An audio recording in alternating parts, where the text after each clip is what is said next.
Hello guys, welcome back to another one with Chuck the Football TV. I feel like it's been a long time. Not a long time per se, but kind of a long time.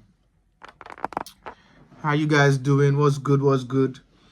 So today I'll be talking about uh, the January transfer, how it's been so far. I'm going to pick out a couple of clubs, um, a couple of potential transfers, a couple of already done transfers, loans, and all that good stuff, So who should we start with?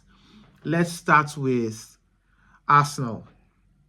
Let's start with Arsenal. What's going on with Arsenal? Well, for those of us that are in tune and are not out the loop, we know that Arsenal have been fiending for a new number 9, a new striker, a new bagsman, which they really need. It's not rocket science. It's everybody knows that. Big up Kai Havertz. I think he has 14 goals this season. He's trying because he's not an outright number 9. He's a makeshift number 9 because of the lack of options Arsenal have currently in that position with, the sale of Eddie Nketiah to Crystal Palace. Gabriel Jesus is injured apparently till he's injured for a while. I don't know for how long, like 9 months or whatever, because he has I think it's a cruciate injury, an Achilles injury, something serious though that will keep him out for a while, and that's unfortunate because he seemed to be picking up. He seemed to be picking up lately. Before he went on on his injury, so that is very unfortunate. Well, Arsenal have been looking at a few strikers. Apparently they've been looking at Vlahovic. This is not the only time they've been looking at Vlahovic. They were looking at Vlahovic from when he was playing for Fiorentina, before he made his move in the summer, or I think it was summer last year or 2 years ago now, when he made that move to Juventus from Fiorentina. Arsenal were really, really interested in him at that time. That didn't work out. Arsenal also are looking at Cunha from Wolverhampton. Very, very, very exciting player. Very good player. Very good on the ball. Kind of reminds me of a Gabriel Jesus, a prime Gabriel Jesus, to be fair, because he can play at number 9. He's very skillful. Not the fastest, skillful, strong. He can play. I think he can play from both wings as well. He can also play as a supporting striker.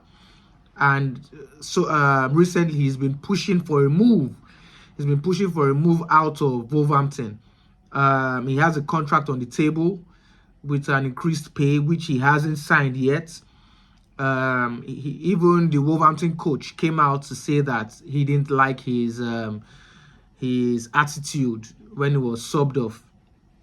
So it's clear to see that Matheus Cunha he knows that clubs are interested in him, not just Arsenal. I think Manchester United are also interested. I know Manchester is interested. Arsenal is interested. I think Chelsea too. No, Chelsea are interested in everything. I don't know if they have a director of football. I just think they look at other clubs and they just go for what every other club goes for. But yes, he's been pushing a move. He's been trying to push a move out of Wolverhampton this January transfer. I think that would be a good addition to the Arsenal squad. I really do think Matheus Cunha will be a good addition. Although I think if they can get, because they are in need of a striker at the moment, they are still second on the table, the Premier League table. They are still in the Champions League. They won their game, their last Champions League match, 3-0. A good, impressive win. They are still in the FA. No, they're not in the FA Cup. I think they're still in the Carabao Cup. Although they have the second leg against Newcastle. It's just 2-0. Arsenal can come back. I know a lot of people are looking at it like, oh, they're out for the count. You never count Arsenal out. You never count Arsenal out. I wouldn't advise any team to count Arsenal out, because in that first half, Arsenal can be leading Newcastle 3-0. Very possible. So, but I think a striker, an outright number 9, would really help them. Sorry if you guys are hearing another sound. It's the washing machine and the dryer. So yeah, Arsenal are looking at Matheus Cunha at the moment.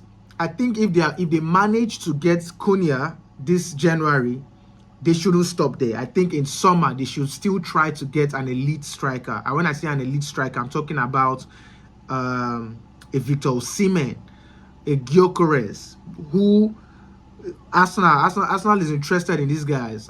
Arsenal is interested in these guys as well. What's his name? Victor Osimhen, Gyökeres of Sporting Lisbon, and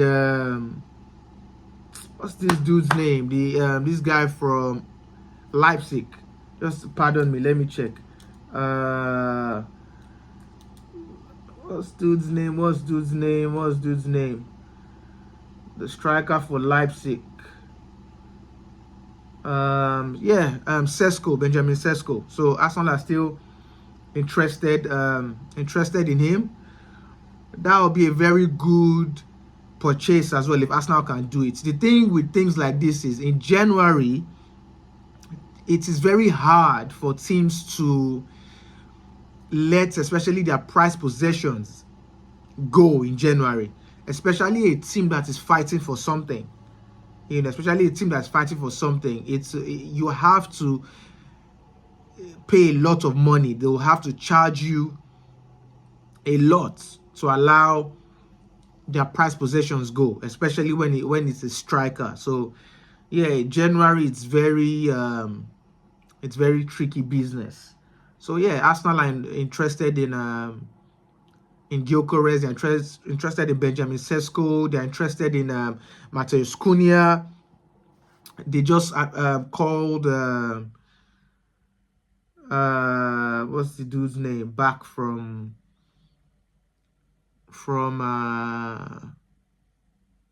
this dude's name is just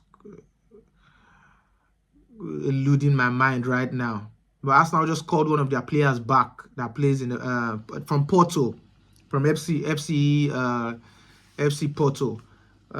His name just, when I remember, I'll mention his name. His name just escaped my mind. They just called him back. And what of outgoings? Arsenal are looking to sell a couple of players this January transfer. One of which is Zinchenko. Apparently, he's close to signing for Borussia Dortmund. That would really be a good addition to the Borussia Dortmund squad, because right now he's out of favor at that left back position. He has a couple of people above him in the pecking order when it comes to that position for that Arsenal left back right now. Calafiori is above him. Timber can play both sides. Timber is even above him at that position. It seems like Tierney too is even above him in that position. Skelly, is above him in the pecking order. So I think it's time for him to leave. Borussia Dortmund is an incredible team as well. They play Champions League football. They compete for the title every season. So it's a good, transfer. What's his name? Zinchenko has done a lot in the Premier League. He's won a lot of trophies, won a lot of Premier Leagues. He's won everything. He's won everything in the Premier League, aside from the Champions League, but he's won everything. So it will be a good transition for him. Also, what's his name? Tierney is looking to be sold this January as well, because he has limited. He's not had a lot of games currently for Arsenal. He's coming in a few matches, but you can see that he's also down the pecking order at the moment. Apparently, Celtic are looking to call him back. He'll be very good there. a cult hero, somebody that grew up, from their, I think, their junior team, if I'm not mistaken.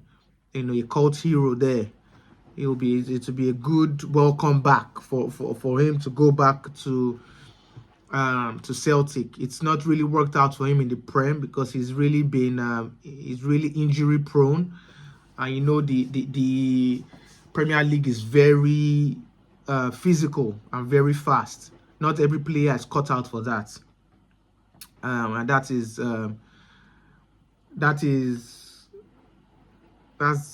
what it is with Arsenal at the moment. Also, Kolo Muani has gone to Juventus on a loan from PSG.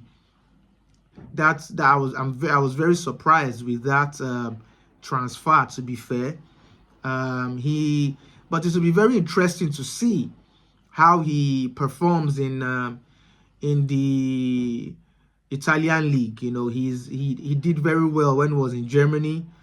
It hasn't really worked out for him at PSG. But now he's going to the Italian Serie A, which will be interesting. I think he's a very good player, very quick, very decisive. We'll see how that works for him. So he's there on a loan deal. Who else? What other interesting? Kvaratskhelia. I don't know how to pronounce his name. The Georgian international from Napoli has moved to PSG. That is a very, very good buy. For PSG. A very, very dynamic player, very skillful player. He's a terror, especially when him and Victor Osimhen were playing for Napoli together. Dude is a terror. He's very quick, such a good ball handler. He barely loses the ball. So that is a very, very elite purchase by PSG. Very, very elite purchase by PSG. I wonder. Usually, he plays more from the left wing. He cuts in to the right. So I wonder who is going to, who is going to bench. I wonder who Kvaratskhelia is going to bench for. I wonder who is going to bench for PSG. Because this guy, the guy that plays the left wing for PSG is doing really, really well. Such a good player. Pardon me. Dudes and names are just eluding my mind right now.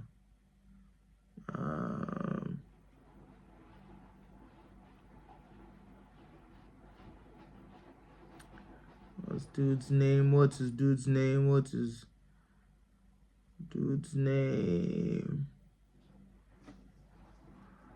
Yeah, Bakola. Yeah, that's it. That's the name, Bakola. Bradley Bakola. He's very good at that. Playing that left wing, cutting into the right. So I wonder if Kvaratskhelia is going to bench him. Because Kvaratskhelia isn't a striker, neither Bakola is. And it seems like Dembele has that right wing on lock because that is his industry. So it will be very interesting to see. What other transfer?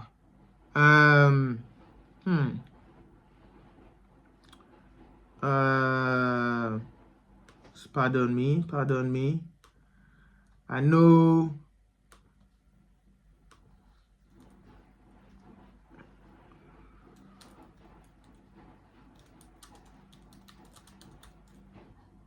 Right. So another interesting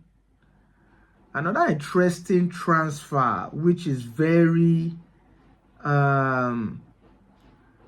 which is very surprising.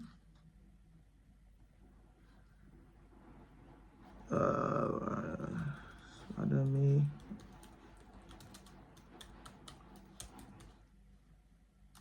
Checking for something. Yes, another interesting transfer. I don't know why. Well, I should have maybe written this down, but you know when you're on the spot, sometimes you just forget the things you normally remember.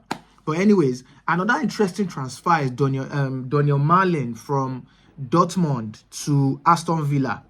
That really surprised me. Really surprised me. Daniel Marlin, which is a very good player, came from the Arsenal Academy, by the way, for those of you that don't know. That really surprised me. Daniel Marlin to Aston Villa. Very good striker as well, very dynamic, very quick. And you're telling me Aston Villa can get a striker, and Arsenal, that is better than Aston Villa, are struggling to find a striker? I'm surprised.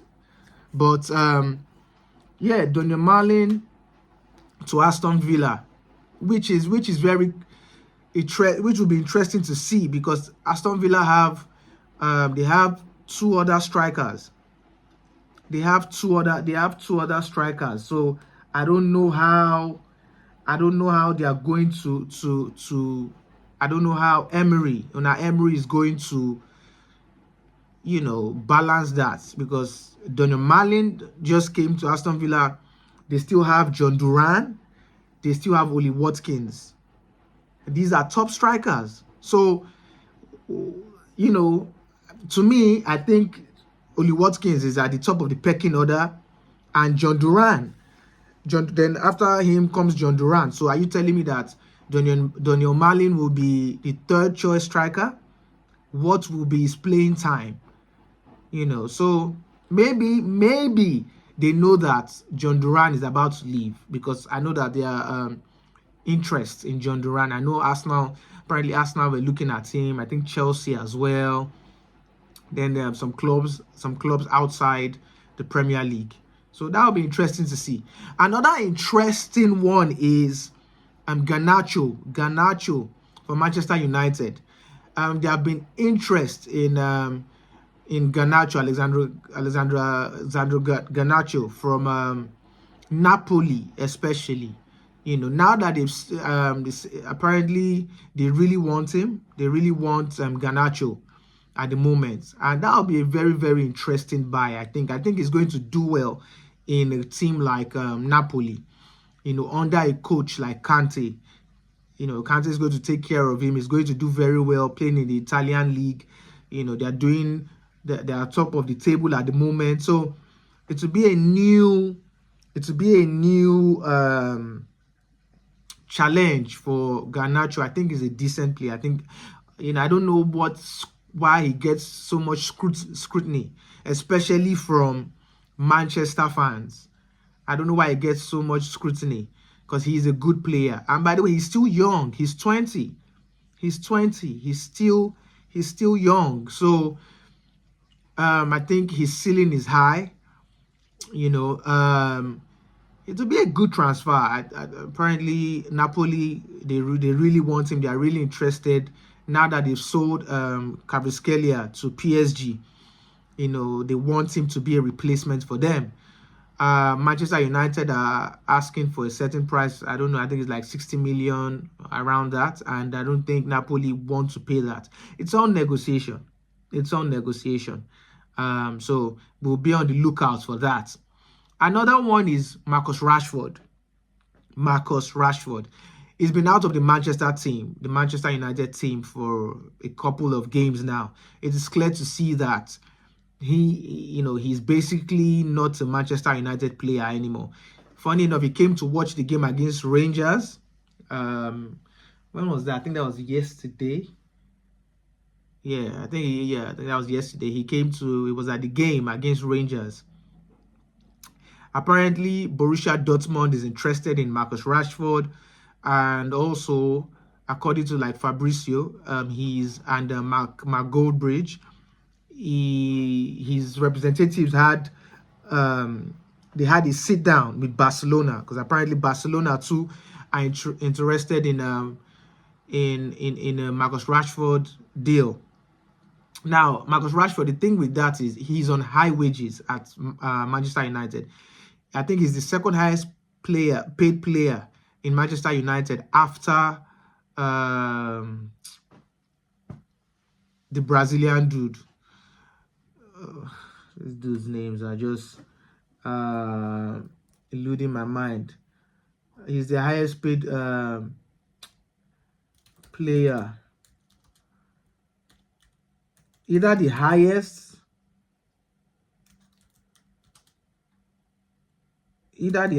or the second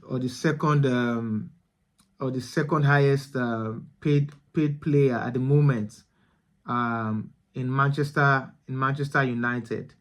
So I think he's currently on about, he's the second highest. He's the second highest from what I see here. The highest is Casemiro. Casemiro, who is on 350, and Marcus Rashford is on 300. So on relatively high wages, which I don't think Barcelona is going. Definitely, Barcelona is not going to pay that amount. There are a couple clubs highly interested in Marcus Rashford: Borussia Dortmund, AC Milan, Barcelona. AC Milan is definitely not going to pay that high of a wage. Also, it might be a loan deal. I think the way it's looking now, it might be a loan deal till maybe with an option to buy.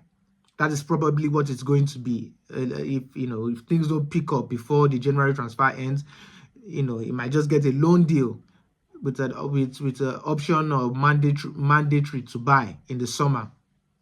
But like I said, it's on high wages, and that is usually especially when a player is on high wages in their previous clubs.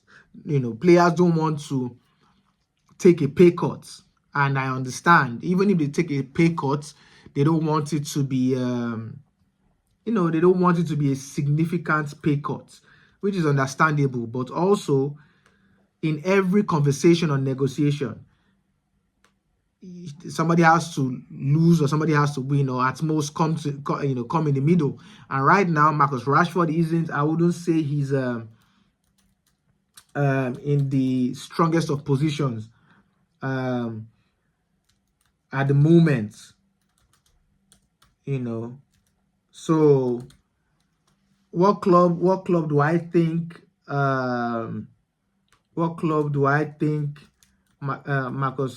Rashford will do well in at the moment? I think they will do well. I think Marcus Rashford will do well in another league. I think he will do well in the Borussia Dortmund. I really think he will do well in Germany. He will do well in a Borussia Dortmund. I really think he's going to do well in a Borussia Dortmund. The league is, plus the I think the media won't be on him too much like they are on him in England here.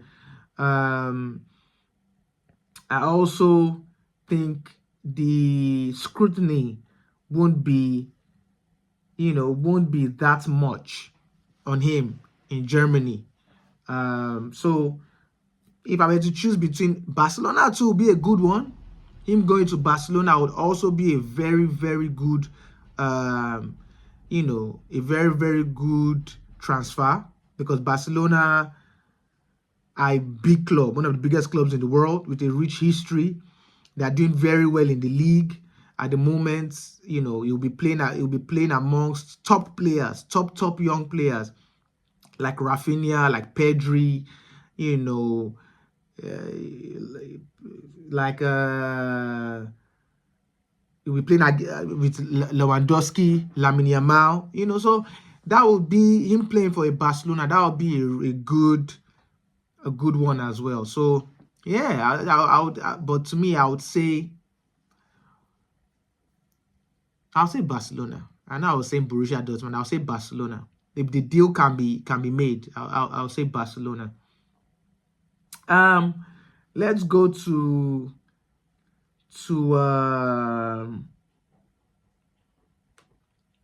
another team now. Let's go to another team now. Let me see Manchester City, because Manchester City have bought a few players apparently as well. They bought a few players. Just pardon me. They bought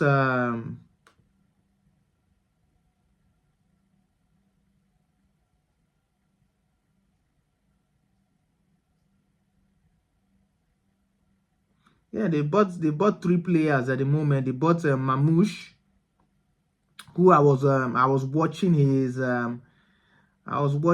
highlights. I was watching his highlights today. Very, very very good player. Very skillful. Very skillful. That Mamouche dude. He will be a very good. He'll be a very good addition to Manchester City. With the way the guy plays, he's very direct. He's very direct, very skillful, very quick. But the thing is, the Premier League is like no other league. It's very different. Is like we saw with Anthony. We saw with Anthony. Very skillful player, came to the Premier League for Manchester United and for, I think it was 80 million, and has flopped. So I don't believe in putting extra well, how should I put it? I believe in letting players settle and not putting extra there's a word I'm looking for. Extra baggage on their back, basically. Let them get used to the league. Give them at least a season. Arsenal, Man City bought Victor Reis.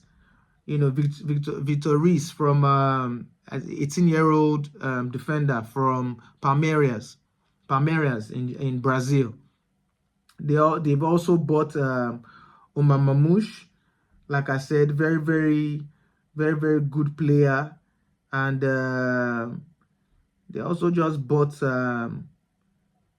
one more. They also just bought one more player. I think he's also a defender. His name is Kuzanov. Also a very good defender, very strong, because Manchester City, out of the top teams in the Premier League, they have been the most active in the transfer market this season. They move quick. While other clubs are still stalling and waiting. They're moving quick. They're not wasting time. That's how you know a serious team. They've signed 3 players. Kyle Walker is about to go to AC Milan. Apparently, the deal is done already, or is almost done. They're moving quick. Outgoings and incomings. They're not wasting time. That is how you know a serious team. So that is about it. Let's wait and see how things go. Let's wait and see how things go. What other transfers? I know there are a lot of transfers that are taking place and going on that I probably did not mention or did not talk about, but I don't want to make this video too long. Just short and concise and straight to the point. But I will update. I'll be updating as the transfer, the January transfer window is still on. I'll be coming on here to make videos about it on clubs that are purchasing exciting players and players that are leaving their current clubs. So it's a beautiful thing to see. It's interesting, but I'm just waiting for my teams to make some signings as well. Real Madrid and Arsenal. I'm just waiting. I'm waiting. And for Arsenal, I don't want any useless transfer. I don't want one. They just buy one player from second, League Two in Swedish league and bring one striker and say, oh, this is nah. Buy somebody we know. Buy somebody with pedigree. I don't want no League Two player from Sweden or Uzbekistan talking about this is the most exciting player in League Two or the Swedish league, or ain't nobody trying to hear all that. Get somebody with pedigree. So that's about it. Thank you for watching. Like, comment, subscribe, and all that good stuff. Until next time. Peace.